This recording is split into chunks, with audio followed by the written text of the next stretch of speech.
Bueno, muy bien. Vamos a ver muy brevemente un esquema nada más, por cuestiones de tiempo, ¿sí? Para así podemos entrar en Kant para el próximo video, que también Kant lo vamos a hacer lo más sintético posible, porque ya estamos en noviembre y las fechas de cierre del año están a la puerta. Bien, lo que vamos a ver hoy es el empirismo, básicamente un esquema general de lo que es el empirismo y en particular el empirismo de David Hume, que es el empirista principal que despierta, ¿no? Lo hace despertar de ese sueño dogmático a Kant, ¿no? En palabras de él mismo, en palabras de Kant, digo. Y es él, digamos, el empirista que mayor consecuencias sacó de los principios empiristas. ¿Está?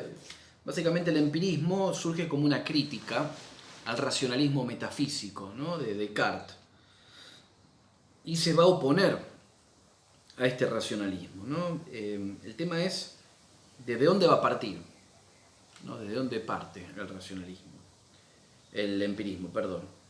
Y el empirismo, a diferencia de Descartes, recuerden que en Descartes el punto de partida es la conciencia, el yo pensante, el cogito, y que los sentidos están puestos en duda.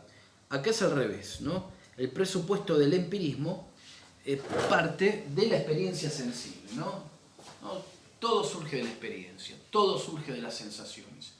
Y utiliza, el empirismo utiliza un principio que es el principio que utiliza el realismo moderado, Aristóteles y Santo Tomás de Aquino, pero reinterpretado, o mejor dicho, interpretado de modo distinto. El empirismo va a sostener este principio que dice: nada hay en el entendimiento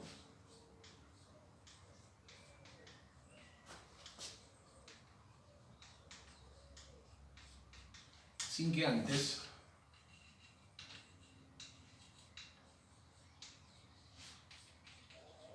no haya pasado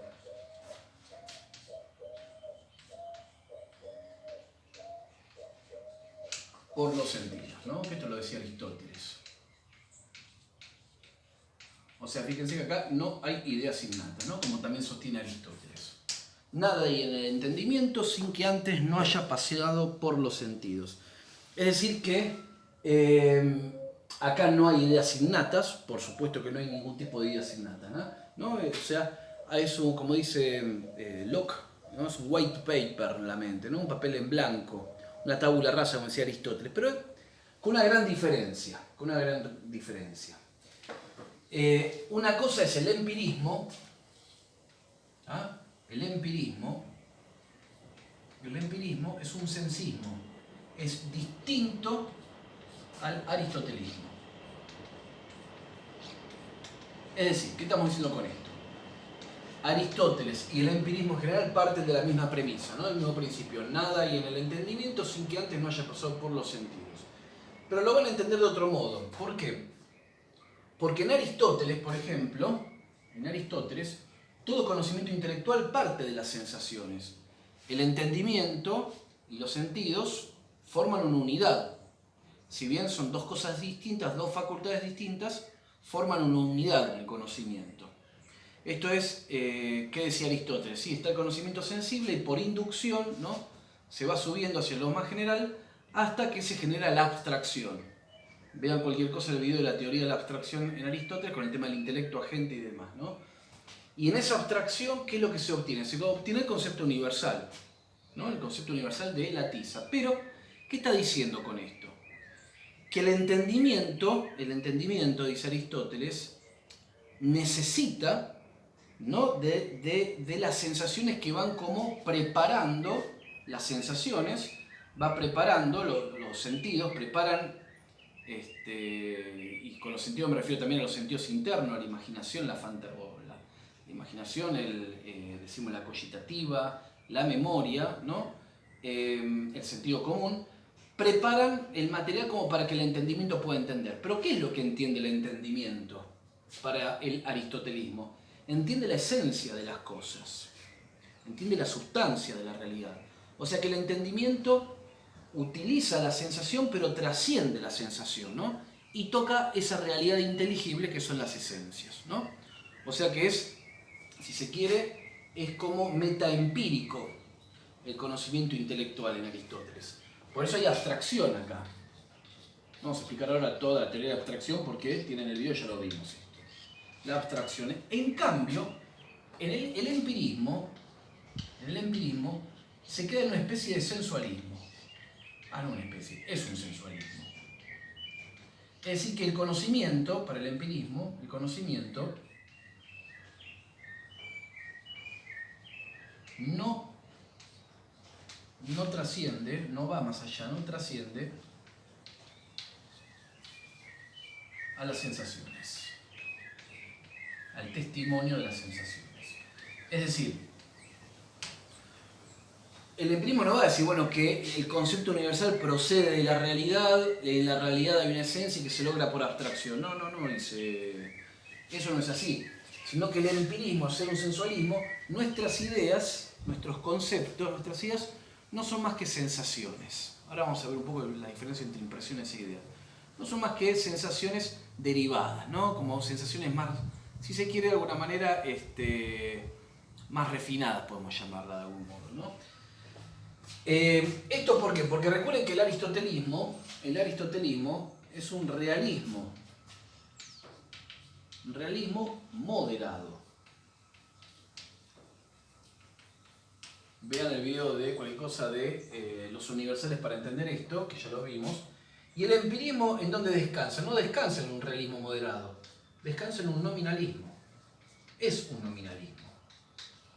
Y como todo nominalismo, termina en un sensualismo, ¿no? En una pura sensación de la realidad, ¿no? Una pura sensación. El tema está, si no hay abstracción, ¿qué hay? Y el empirismo va a sostener, justamente, en vez de abstracción, nuestros conocimientos no son más que intuiciones sensibles. ¿Qué son las intuiciones, no? Conocimiento directo de la realidad. Conocimiento directo, inmediato. Sin mediación, justamente. Cosa que en el aristotelismo hay abstracción, pero también hay intuición. Hay abstracción, pero también hay intuición. Cuando vimos la teoría de la abstracción en Aristóteles, ¿no? La abstracción que es la preparación de la especie inteligible para que pueda ser conocida por el entendimiento, ¿no? Que hay diferentes partes, va subiendo. Pero una vez que la sensibilidad está preparado para que se genere el acto intelectual, ahí el intelecto intuye, ¿no? El entendimiento agente separa la forma de la materia y eso puesto, eso preparado, está presentado al intelecto y el intelecto intuye directamente, ¿no? Hay una abstracción y una intuición en Aristóteles. El tema de la modernidad, y en el racionalismo está, en el empirismo también, y también se va a repetir en el kantismo, con Kant, o sea, en el idealismo en general, es una negación a la abstracción. Entonces tienen que dirigirse a un conocimiento puramente intuitivo. Puramente intuitivo. Ahora, ¿dónde tengo la intuición? O bien en la percepción sensible inmediatamente, ¿no? En cuanto pongo la mesa, siento el frío, es un conocimiento intuitivo, el de la sensación, inmediatamente me da sensación de frío. O bien, ahí tenemos el empirismo, o bien en la línea racionalista tengo un conocimiento directo, intuitivo del propio pensar, de la conciencia, ¿no? El cogito cartesiano, ¿no? Soy una cosa que piensa, ¿no? Inmediatamente, en cuanto dudo, surge, ¿no? Hay como una especie de intuición intelectual de la propia conciencia. Bien, entonces, si hacemos un paralelo entre el racionalismo metafísico de Descartes y el empirismo, ¿no? Que hicimos una comparación con el aristotelismo, pero también podemos comparar el empirismo con el racionalismo. Y el racionalismo que sostenía que hay ideas innatas, ¿no? Ideas innatas que nos posibilitan el conocer. Y estas ideas innatas, como la idea de sustancia, la idea de figura, por ejemplo, triangularidad, cualquier figura geométrica, la idea de igualdad, de mayor, principios evidentes, son todos innatos, son independientes de la experiencia y los que posibilitan el conocimiento. Por eso son a priori, ¿no? Es un apriorismo el racionalismo cartesiano. En cambio el empirismo como no hay ideas innatas y todo procede de la sensación y no hay más que sensaciones, ¿sí? No puede haber entonces ideas innatas. Es una tabula rasa, como decíamos recién, ¿no? No hay ideas innatas. Ahora bien, el empirismo se va a preguntar cómo se elaboran las ideas. Porque el racionalismo decía entonces que, racionalismo metafísico, de Descartes decía, bueno, no tengo más que afirmar, no puedo afirmar otra cosa que haya ideas innatas, ¿no? Porque no proceden de la experiencia. Pero acá el racionalismo, como el empirismo, perdón, como no puede sostener esto, se pregunta entonces cómo se elaboran las ideas. Estas ideas, ¿cómo es posible, no? Pero, y también no hay que descartar que en el empirismo también hay una actitud racionalista. Si bien no es un racionalismo metafísico como el de Descartes, es también un racionalismo empirista, ¿no? Sensualista, pero racionalismo al fin. ¿Por qué? Porque también, para todo racionalista, para John Locke, para Berkeley o para el mismísimo David Hume, la realidad también posee una estructura racional. Como posee una estructura racional, analizando cómo es el proceder de la razón, cómo va a formar ideas la razón, entonces de algún modo puedo comprender lo real. Pero a diferencia, como habíamos dicho, la razón no hay ideas innatas, sino la pregunta es cómo la razón va a producir estas ideas, ¿no? ¿Cómo es posible que la razón pueda producir ideas en nosotros? Por eso acá, David Hume separa, ¿no? Para explicar esto de las ideas, cómo se producen, parte justamente de la experiencia, ¿no? De la experiencia que tenemos. Una experiencia externa, ¿no? de las cosas que recibimos de afuera, ¿no? De algo que viene de afuera de la realidad, y también de una experiencia interna, de la autoexperiencia, ¿no? De las cosas que me ocurren en mi interioridad. Por eso dice David Hume que lo que va a hacer él es un análisis de los hechos de la propia experiencia, ¿no? Los hechos de la propia experiencia. O sea, de la percepción del espíritu, dice él, ¿no? De la percepción del espíritu. Se va a borrar un poco acá. La percepción del espíritu. O sea, el espíritu, cuando dice espíritu es este mundo, ¿no? De la conciencia, ¿no? Mi mundo. Bueno, ¿qué percibe? ¿No? ¿Qué percibe? Parte de la percepción del espíritu, ¿no? O sea, esta conciencia mía, ¿no? Estas experiencias que tengo yo, ¿no? ¿De dónde brota, ¿no? ¿Qué es esta percepción del espíritu? Dice David Hume, ¿no? Esto que me pasa a mí, las cosas que experimento, ¿no? Que soy consciente de ellas.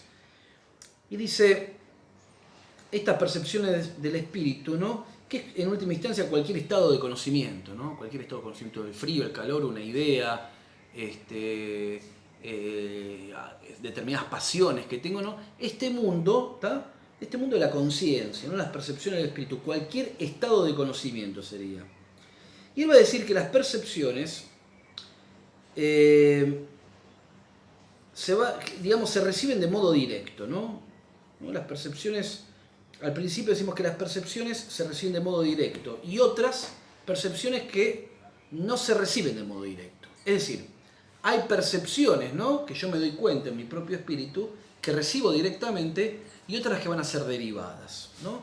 Entonces, en esta percepción del espíritu vemos que hay, entonces, percepciones directas, podemos decir, ¿no? Percepciones que se reciben de manera directa.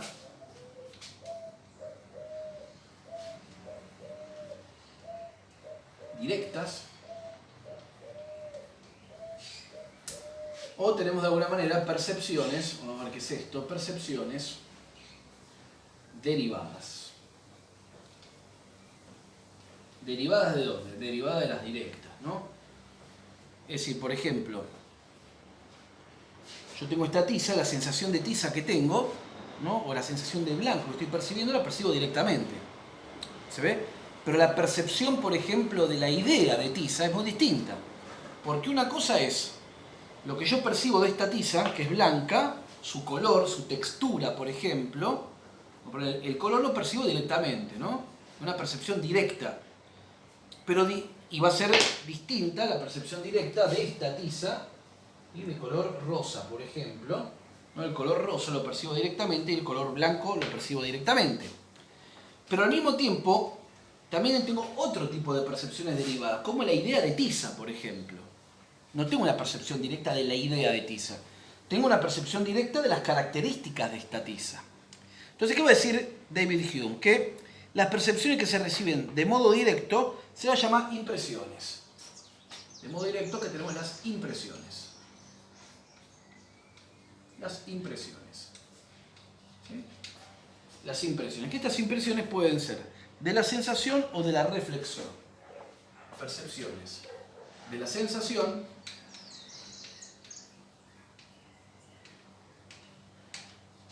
o de la reflexión. ¿Sí? ¿Qué estamos diciendo con esto? De la sensación, la que me producen los sentidos externos, ¿no? La que produce los sentidos externos. Por ejemplo, rojo, la sensación de este rojo, de este color, ¿no? De este sonido, la que perciben los sentidos externos, ¿no? Toco la mesa, siento el frío, percibo el color verde del pasto, escucho un sonido, un determinado sonido, son entonces impresiones de la sensación. Pero también yo puedo experimentar, y serían impresiones de la reflexión, determinados estados de ánimo.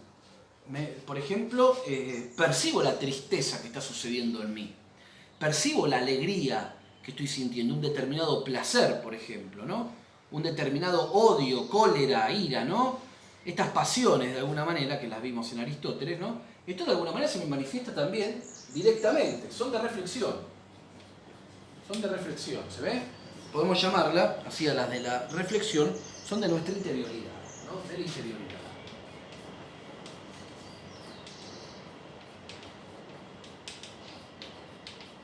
Y acá son exteriores, ¿no? Exterioridad.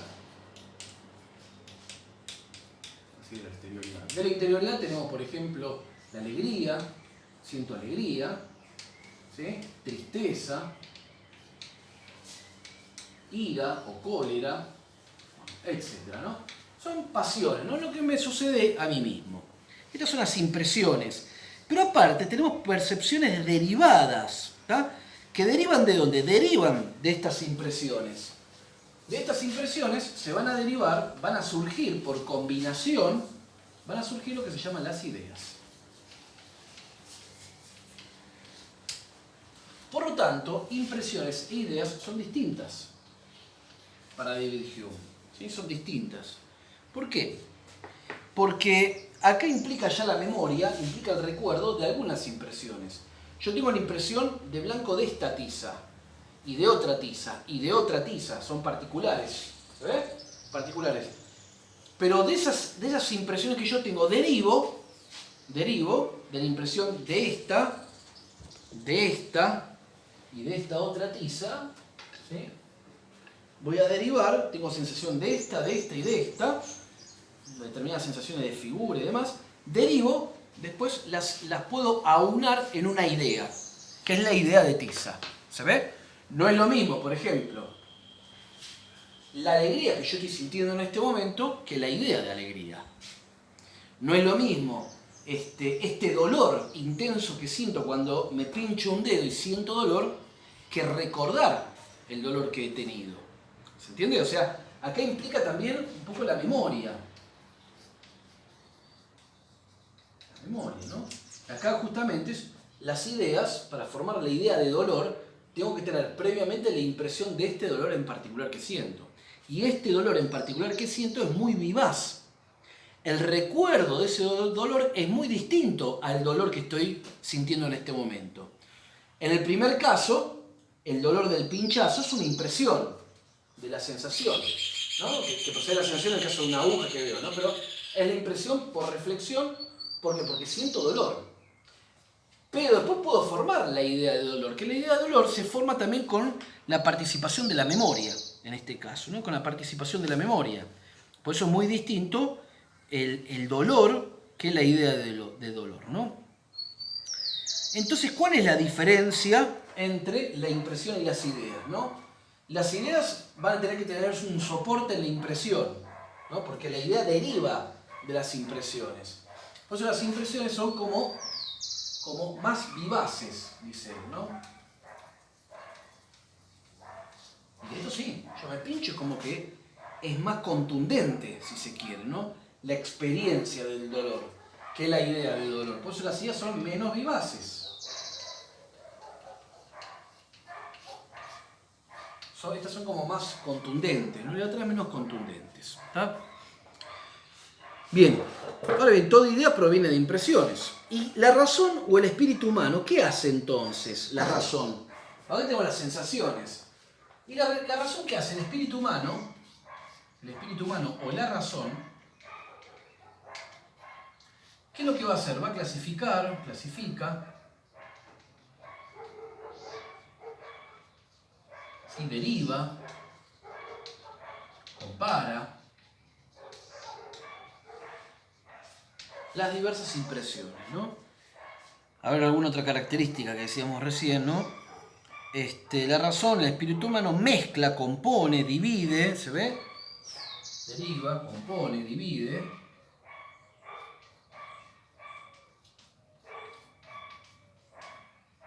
¿Qué cosa? Las diferentes impresiones. Y va a formar ideas.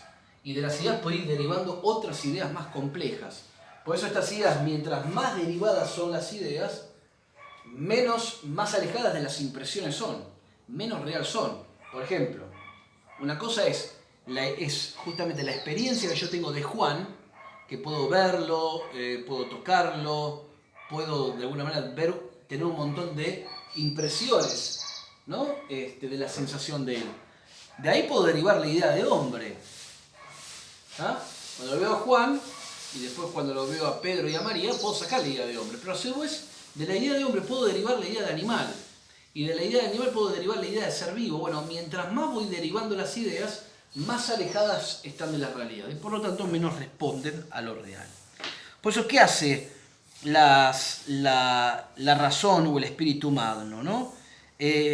Lo que hace es suministrar o ordenar justamente las impresiones por medio de asociación. Va asociando las diferentes impresiones y van sacando conclusiones. Ahora bien, ¿cuál es el criterio de validez entonces? ¿No? Para que haya objetividad en una idea. Pues recuerden que estamos en un nominalismo acá. Y las ideas no representan nada de la realidad. Porque lo real, ¿qué es? Lo real a mí se me manifiesta directamente por medio de las impresiones. Las ideas son derivadas. Y entonces, para que una idea sea válida, ¿no? Dice David Hume, para que una idea sea válida, debe representar exactamente una impresión. Con el mismo significado, y tiene que haber concordancia entre la idea y la impresión. Si no, es producto de la imaginación. Es decir, ¿hay alguna correlación entre la idea de hombre, que es derivada, es una idea, con las impresiones que tengo de este hombre? ¿Sí? Hay un correlato, ¿no? Hay un correlato entre las impresiones que tengo justamente con la idea de hombre. Hay un correlato entre la sensación de dolor y la idea de dolor, ¿no? ¿Sí? De alguna manera hay una complementación, una concordancia, concuerda la idea con una determinada impresión. Porque todas las ideas proceden de las impresiones, según Hume. Pero dentro de esta multiplicidad de ideas, yo encuentro que hay ideas que concuerdan directamente con tal impresión. Idea de dolor con la impresión de dolor. Idea de hombre con los hombres, ¿no? Pero hay otras ideas que no le encuentro concordancia. Y por lo tanto, si no son concordantes con una impresión, si no encuentro la relación directa con tal impresión, entonces son fruto de mi imaginación y por lo tanto no hay objetividad. ¿Y cuáles son? Principalmente va a apuntar a las tres grandes ideas o a las tres grandes sustancias que proponía Descartes. La res cogitans infinita, la idea de Dios, la res cogitans finita, que es el yo o el alma, como dice Descartes, y la res extensa, que es el mundo. Dios, alma y mundo no son ideas. Tenemos la idea de Dios, tenemos la idea del mundo como totalidad, y tenemos la idea de un yo, o la idea de un alma. ¿Y qué va a decir Hume en torno a esto? Dice que en estas tres no hay una correspondencia con una impresión. Es decir, La idea de Dios. ¿Tengo una impresión de la idea de Dios? No, evidentemente que no. Yo no tengo una impresión de la divinidad. ¿Se ve? Pero tengo la idea de Dios. Pero la idea de Dios no se deriva de ninguna impresión. ¿Y entonces cómo surge la idea de Dios? Y David Hume termina afirmando que la idea de Dios es de alguna manera parte de las impresiones que tiene el propio espíritu humano. Yo me doy cuenta que mis facultades implican que me doy cuenta que conozco. Me doy cuenta, dice Hume, que tengo cierto poder. Me doy cuenta que conozco, que tengo poder y que puedo obrar bien. Me doy cuenta de eso. Tengo ideas que se derivan de esto.